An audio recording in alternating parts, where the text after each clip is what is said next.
જાય ને પછી આ રીતના મશીનમાં ચડાવવામાં આવે છે ડિઝાઇન બધી. આ ડિઝાઇન મને પણ ઓલરેડી ફાવે છે. આ ડિઝાઇન છે ને આ ભાઈએ બનાવેલી છે. એમાં ડાયમંડ ભરવામાં આવે છે, ડાયમંડની સીધું બનાવવામાં આવે છે. એ તમને ડાયમંડ બતાવું. જો આ રીતના બધા ડાયમંડ હોય છે દોસ્તો.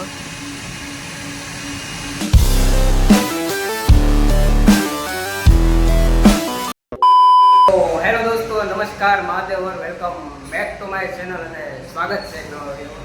અને દોસ્તો આજે મારે જોબ પર રજા છે એટલે હું મારા ફ્રેન્ડની ઓફિસ છે એને પોતાનું મશીન હાલે છે, ડિઝાઇનરનું મશીન છે. મતલબમાં ડિઝાઇનિંગનું મશીન છે. એમાં જે સાડીના વર્ક માટે ડાયક આપવામાં આવે છે, ડિઝાઇન બનાવીને એમાં શીટમાં મશીનથી ડિઝાઇન પાડવામાં આવે છે. એવું મશીન છે, CNC નામનું મશીન છે.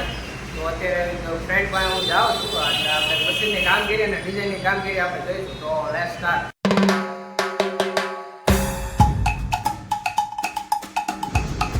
આ એની દુકાનનું બોર્ડ છે. તો ફાઇનલી આપણે ઓફિસે પહોંચી ગયા છીએ. જો એની કામગીરી છે બધી. આ આપણા ફ્રેન્ડની ઓફિસ છે. આ જે બે દેખાય છે આપણા ફ્રેન્ડ છે. ધવલ બ્રો કેમ છે? હવે બધા ડિઝાઇનમાં ક્યારે લાગી ગયા છે. જો આ રીતની ડિઝાઇન આવે છે બનાવો. અને હા આ ડિઝાઇન છે ને શેની છે? આ ડિઝાઇન આપણે ઝરખંડની છે ને. તો દોસ્તો આ ડિઝાઇન બની જાય ને પછી આ રીતના મશીનમાં ચડાવવામાં આવે છે ડિઝાઇન બધી. આ રીતની કામગીરી થાય છે.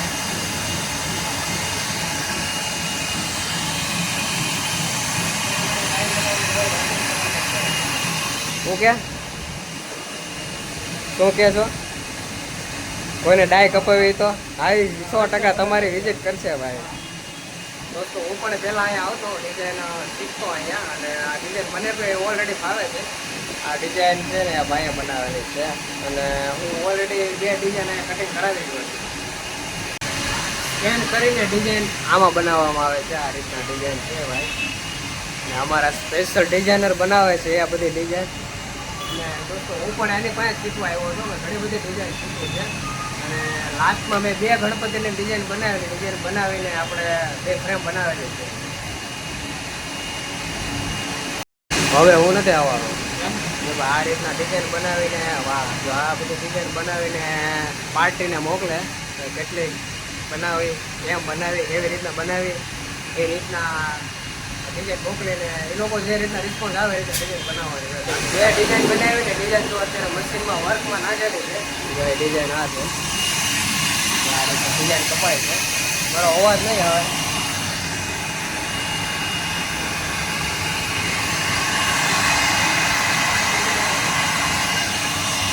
આ ઉપરની ડિઝાઇન હતી પાર્ટીએ કન્ફર્મ કરી એટલે આ ડિઝાઇન આપી છે મશીનમાં. આખું મશીન છે.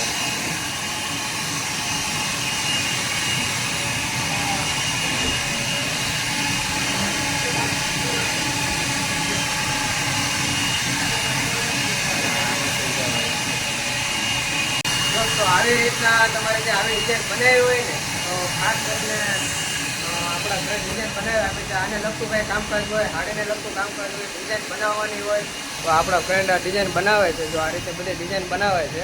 આ બધી ડિઝાઇન બનાવી આપે છે આ ભાઈ. એટલે ખાસ કરીને અહીંયા વિઝિટ કરજો તમે. ડિઝાઇનને કેક કપાણા પછી છે ને એમાં ડાયમંડ ભરવામાં આવે છે, ડાયમંડની સીધું બનાવવામાં આવે છે. એ તમને ડાયમંડ બતાવું. જો આ રીતના બધા ડાયમંડ હોય છે દોસ્તો. આ રીતના ડિઝાઇનનો લુક બને છે. આ ડાયમંડ છે બધા.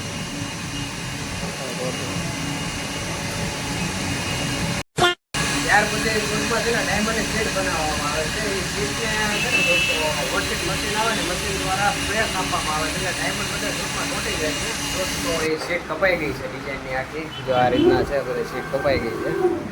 મશીનની પ્રોસેસ આખી સ્ટેપ બાય સ્ટેપ પ્રોસેસ ચાલુ છે સીટ કાઢવાની. ટાઈમિંગ બતાવે કે આમાં કેટલી વારે નીકળ્યું? 1 કલાક થઈ ગઈ. હા લઈ દો. આ સીટ છે કમ્પ્લીટ થઈ ગઈ છે અત્યારે. ઓકે ક્યાં મૂકવાનું? આ સીટ કપાણા બાદ ડાયમંડની સીટ ભરવામાં આવે છે. ડાયમંડની સીટ ભરીને એને વોટફેક મશીનમાં એને ડાયમંડને સ્પ્રેસ આપવામાં આવે છે. એટલે ડિઝાઇન બધી કમ્પ્લીટ આમાં લાગી જાય છે. અને આ શૂટ છે અત્યારે આમાં દોસ્તો એ છે નહીં વર્ક કરેલું, નહીં તો તમને બતાવો.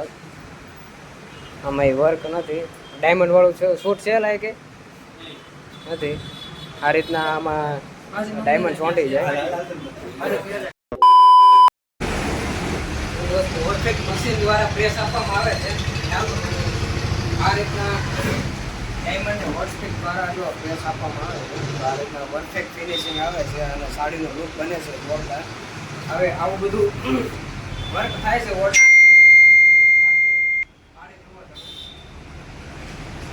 હાડીને સ્કેન કરવાની, સ્કેન કરીને ડિઝાઇન બની છે કાપવામાં આપી, કાપ્યા પછી આપણે ડાયમંડ સ્ટીકરમાં ભરવા આપીએ, ભરીને પછી આપણે વોટફેક મશીનમાં પ્રોસેસ કરાવીને અંતે આ રીતના આપણે વોટફેકને સાડીને પ્રેસ કરાવવામાં આપી અને ફાઇનલ લુક સાડીનો આ રીતના તૈયાર થાય છે. તો દોસ્તો મેં તમને આખી હાડીની પ્રોસેસની અને ડિઝાઇન પ્રોસેસની અને આ મશીન વર્કની પ્રોસેસ મેં તમને જણાવી દીધી છે. દોસ્તો આ સાથે આપણે વિડીયોને સમાપ્ત કરીએ. મળે નેક્સ્ટ વિડીયોમાં નવા ઉમંગ અને નવા ઉત્સાહ સાથે. લાઈક કરો, ફોલો કરો અને સબસ્ક્રાઇબ કરો.